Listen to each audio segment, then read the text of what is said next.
Yes.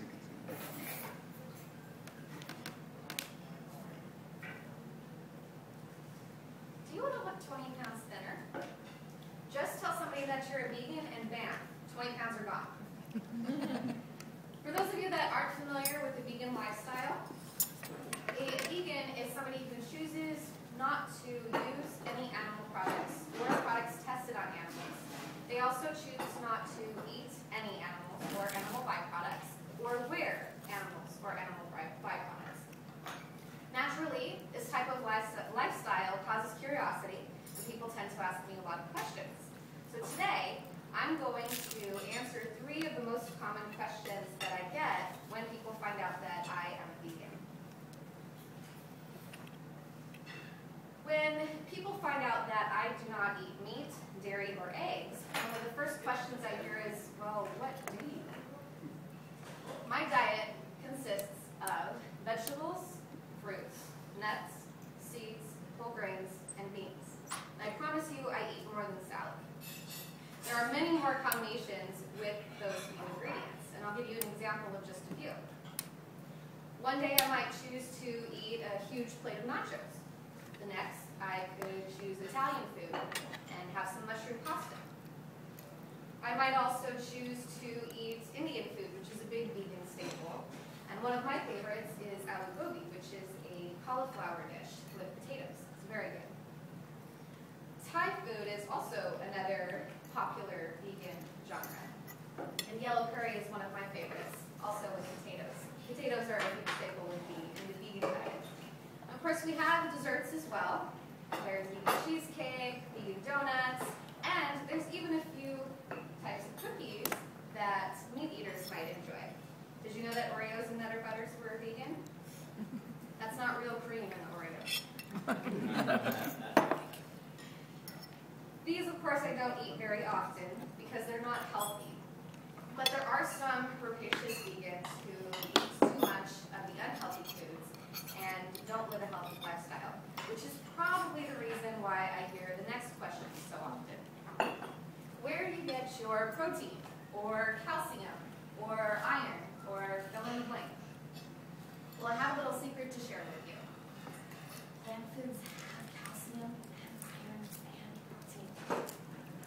And I'm going to give you an example of just a couple of the foods that are in my diet.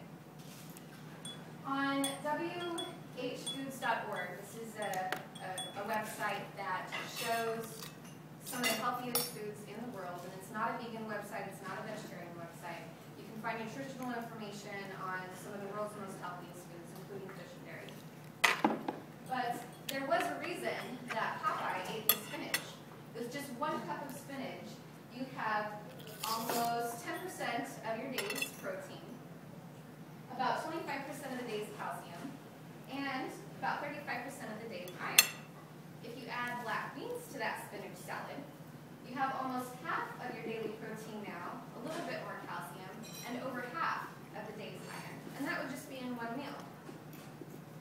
And if you still don't believe that a vegan diet has enough nutrients to be healthy, consider all of the vegan athletes that are out there.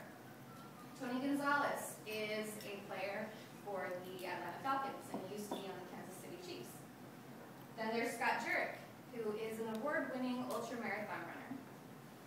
And another example is Carl Lewis, who is an Olympic medalist. And these are just a few of the examples of the men and women out there who choose to eat a vegan diet while competing in professional athletics. Which brings me to my last question. Isn't it expensive? You don't have to be a famous athlete making a lot of money to be able to afford a vegan diet. In fact, if I make a list and I stick to that grocery list, then I can spend about $50 a week for 2 people on my food. Of course, I have to make my own food. And that's where the vegan diet can get expensive, because we live busy lifestyles, and most of us want to buy the convenience foods and the fast foods. If we do that, then yes, veganism can be expensive. But if you stick to the healthy, whole foods, then a vegan diet is pretty cheap. Earlier this week, I went on to Safeway.com, and I looked up some of the prices for non-vegan staples, and then some of the things that use to replace the nutrients found in those foods. So a few of those examples are, for example, beef. Instead of buying a pound of beef to get our protein for $6 or $5, we might buy a pound of tofu for $1.25. For our calcium, instead of buying a pound of cheese for $6.50, we might buy a pound of greens, collard greens, which are very high in calcium, for about $2. And then for our omega-3s, instead of buying fish for $7 a pound, we might buy a pound of flaxseed for just about $1 less. Now this, of course, is at Safeway, but the prices are pretty comparable at other grocery stores as well. And if I buy my Whole Foods at places like Whole Foods, they tend to be a little bit cheaper because they are healthier foods, and Whole Foods is big on selling healthy products. So this is just a few examples of how cheap a vegan diet can be, and if I do choose to buy those convenience foods or those fast foods, then it's still pretty comparable to a meat-eating diet.